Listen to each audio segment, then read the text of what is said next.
Good evening, everyone. Actually, should I say good morning, everyone? And welcome to the #1 Cochran Sports Showdown. I'm Bob Pompeani. We're here to talk sports with you on a big day on a lot of different levels, actually a big weekend.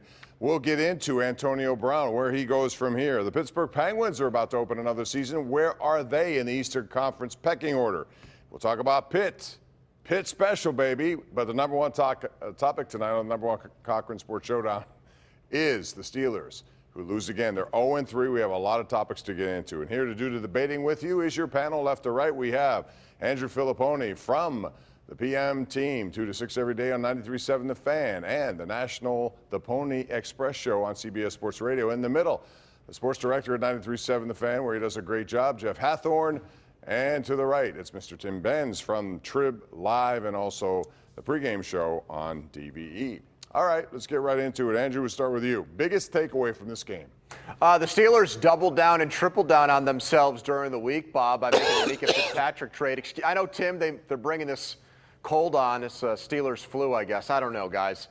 This team here, they made a bet on themselves that they were going to be a playoff team, a good team, and then they go out and force 5 takeaways and still lose. They look like a 6-10 or 5-11 team to me. That's my takeaway. They act like they're good, but they're not. Yeah, I think that the issue with the turnovers is obvious. That's got to be the worst thing because you get 5 turnovers, you only get 6 points out of it. They only ran 20 plays after those 5 turnovers. That was pretty terrible. So Andrew makes a good point there. Also look at the third downs. 3 of 12 again on third downs. I believe they're 9 of 35 on the season so far. That is dreadful football.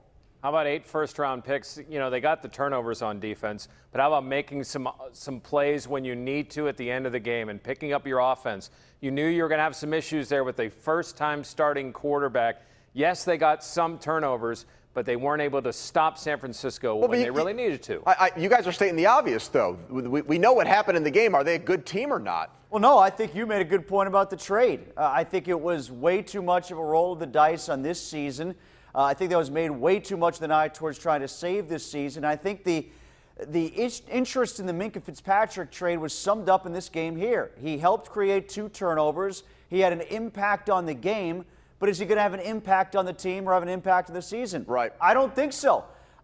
This is a year where they might wind up in the top 10, and they've basically already selected a free safety. And I think if I'm going to be in the top 10, I want to get a quarterback, a pass rusher, or a premier cornerback. And maybe Fitzpatrick will become a corner, but that's part of the reason why I was down on the trade, not because of the player. Really like the player. Don't like the strategy on the deal. Jeff, I want to ask you about Mason Rudolph. First opportunity to see him.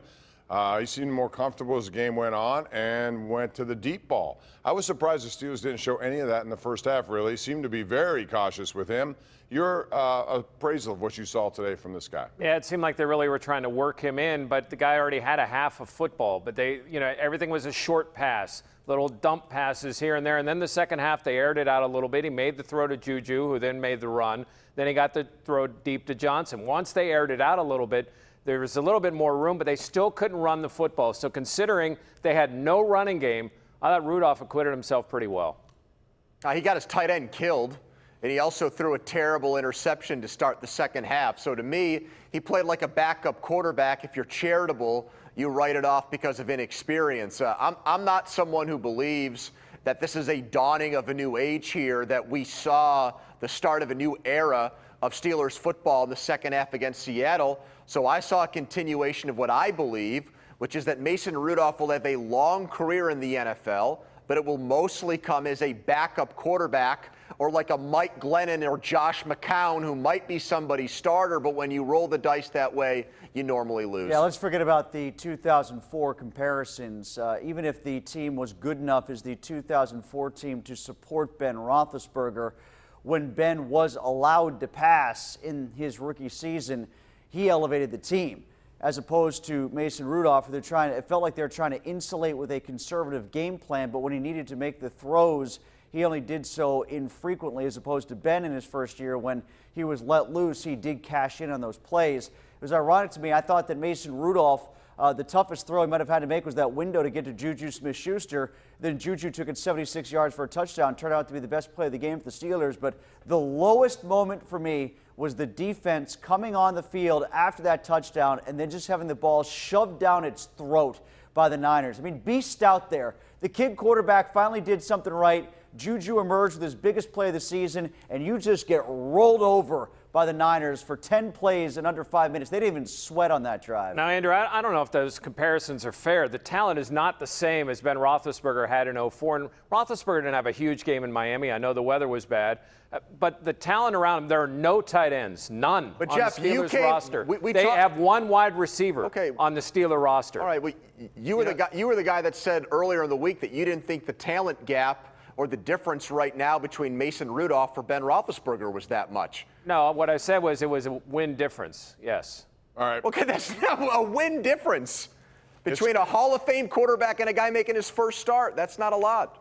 Well, I think it's only one game. I think you should just wait a little bit to see what he can do, but I still think he gets pretty confident. Anyway, it would have helped to have a run game.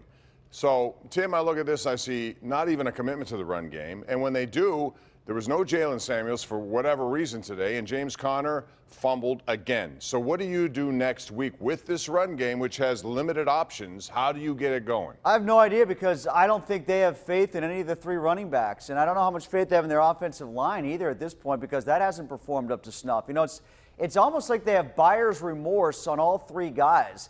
Like, you know, they put everything into the James Conner basket, and then they went out and drafted Benny Snell anyway, and then he didn't have a great preseason. Now they don't want to use him so much. Jalen Samuels showed that when you asked him to run the ball, he could run it better than maybe what the scouting reports inferred on him coming out of NC State, and they don't want to believe it. So how are we as fans, or those of us who cover the team, how are we supposed to have faith in the run game when they aren't showing faith in any of the three backs and in the run game itself, to be honest with you? Well, I'm concerned because in game one, they didn't want to give it to Conner again in short yardage because they failed one time. And now what does a fumble do for the Cincinnati game?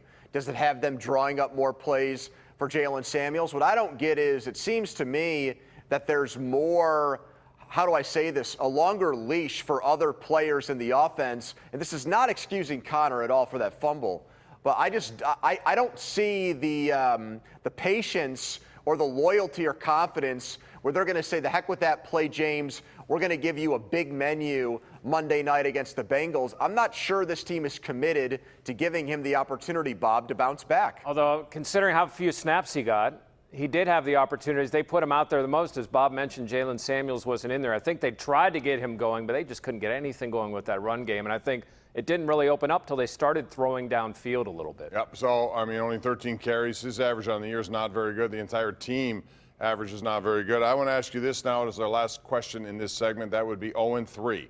Does it define insurmountable to you? I realize the Steelers' history, but they do reside in a division that right now looks still very average, and they have back-to-back games against teams in their own division. So, Andrew, yes or no? Unless this is the 2010 NFC West when a 7-9 team won the division, no.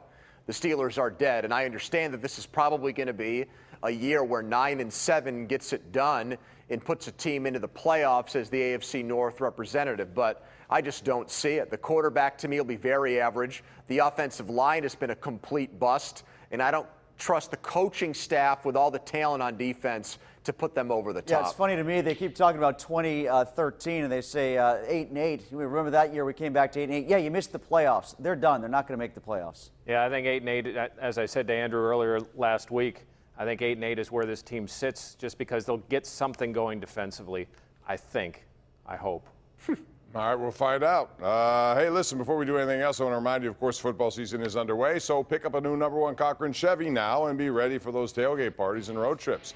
But you better get there fast because #1 Cochran Chevrolet's amazing buy and lease specials, they're not going to be around too long. You get the best offers of the season on all big-name Chevy players, including Silverado, Traverse, and Malibu, only at the new #1 Cochran Chevrolet in Cranberry, formerly Kenny Ross. You can also visit CochranChevrolet.com. We'll talk Pitts and a big win for them yesterday next, right here on the #1 Cochran Sports Showdown. The #1 Cochran Sports Showdown is brought to you by #1 Cochran, Go One Better, and by Highmark Blue Cross Blue Shield. Have a greater hand in your health.